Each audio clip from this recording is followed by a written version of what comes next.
नमस्कार दोस्तों, मैं विनिस बारा सर। साथियों, यूरोप का दोगलापन एक बार फिर से देखने को मिला है। जैसा आप सभी को पता है कि अभी कुछ समय पहले ही यूरोप ने भारत की नायरा कंपनी पर को सैंक्शन कर दिया था और तर्क ये दिया था कि नायरा एक रशियन कंपनी है, इसमें रशियन सरकार का स्टेक है, इसीलिए हम इसको प्रतिबंधित कर रहे हैं। जबकि साथियों, सच्चाई ये है कि नायरा कंपनी में रसिया का 49% स्टेक था और मेजोरिटी ऑफ स्टेक इसमें भारत सरकार का था।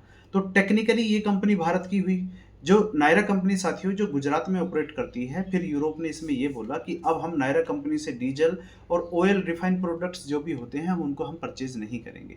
साथियों, अब आप अपनी स्क्रीन पे ये खबर पढ़िए जिसमें साफ साफ ये लिखा है कि यूरोप पिछले साल की तुलना में इस साल भारत से 137% ज्यादा डीजल इंपोर्ट कर चुका है। 137%। साथियों, ये तो रही ऑयल की बात। अभी जर्मनी के विदेश मंत्री इंडिया आए हुए थे। इन्होंने यहाँ पे एक स्टेटमेंट दी। इन्होंने कहा कि हमारे लिए एशिया ही भारत है और भारत ही हमारे लिए एशिया है, यानी कि चाइना को भूल गए। साथियों, क्या है ये पूरी खबर, इस वीडियो में विस्तार से बात करेंगे। मैं विनिस बारा सर। आप सभी से यहाँ रिक्वेस्ट है कि आप चैनल को सब्सक्राइब नहीं करते हैं। 80% लोग इस चैनल पे वो हैं जो चैनल को सब्सक्राइब नहीं करते हैं। तो आप सभी से रिक्वेस्ट है कि मेरा हौसला बढ़ेगा यदि आप चैनल को सब्सक्राइब करेंगे, वीडियो को लाइक करेंगे और साथियों के साथ भी साझा करेंगे।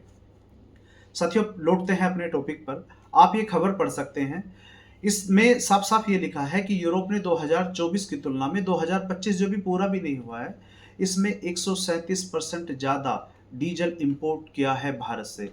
साथियों, आज के समय जैसा आपको पता है कि यूक्रेन को भी भारत डीजल इंपोर्ट कर रहा है, ये एक्सपोर्ट कर रहा है। यूक्रेन वाले भी भारत से डीजल परचेज कर रहे हैं।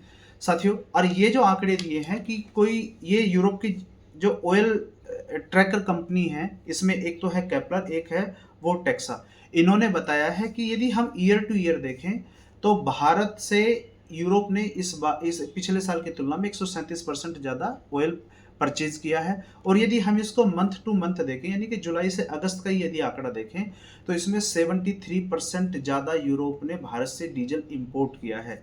अब इन्होंने बताया है कि यूरोप प्रतिदिन 2,42,000 बैरल पर डे के हिसाब से यूरोप भारत से डीजल इंपोर्ट कर रहा है। साथ ही यूरोप के इस कदम से, यानी कि यूरोप का जो ट्रेंड दिखाता है, जो यूरोप लगातार भारत से ऑयल ज्यादा परचेज कर रहा है, इससे साफ साफ एक बात तो समझ में आती है कि कोई भी देश केवल और केवल अपने इंटरेस्ट को सर्वोपरि रखता है।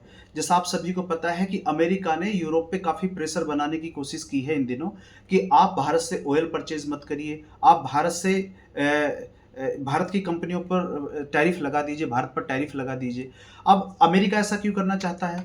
साथियों, अमेरिका चाहता है कि अमेरिका लंबे समय से ये कोशिश कर रहा है कि यूरोप को एनर्जी सप्लाई अमेरिका करे, क्योंकि यदि भारत इस यहाँ से भारत की कंपनियों पर टैरिफ लग जाते हैं, यहाँ जो एक वैक्यूम क्रिएट होगा, इसे अमेरिका फुलफिल करना चाहता है। अमेरिका चाहता है कि यूरोप को जो एनर्जी सप्लाई है उसमें भागीदारी अमेरिका की सबसे ज़्यादा हो। तो साथियों, लेकिन अब हुआ क्या, जर्मनी के जो फॉरेन मिनिस्टर हैं वो इंडिया आए हुए हैं। उन्होंने यहाँ पे एक स्टेटमेंट दिया। इन्होंने कहा कि हमारे लिए भारत ही एशिया है, एशिया ही भारत है। इनका साफ साफ डोनाल्ड ट्रंप को ये संदेश था कि हम आपकी वजह से भारत के साथ अपने रिलेशन खराब नहीं करेंगे। साथियों, जैसा आप सभी को पता है कि यूरोपीय यूनियन के ट्रेड चीफ इस साल के अंत में भारत आने वाले हैं। इन्होंने एक स्टेटमेंट दिया। इन्होंने कहा कि हम भारत के साथ जल्दी से जल्दी एफटीए साइन करना चाहते हैं, यानी कि free trade agreement. Europe Bharat के साथ जल्दी से एफटीए यदि साइन कर लेगा तो यूरोप और भारत को दोनों देशों के लिए इससे काफी मदद मिलेगी ट्रेड करने में। अब ऐसा क्यों, ये यूरोप वाले ऐसा क्यों चाहते हैं? साथियों, आज के समय भारत ने अपने यहाँ पे भारी मात्रा में टैक्सेस कम कर दिए हैं।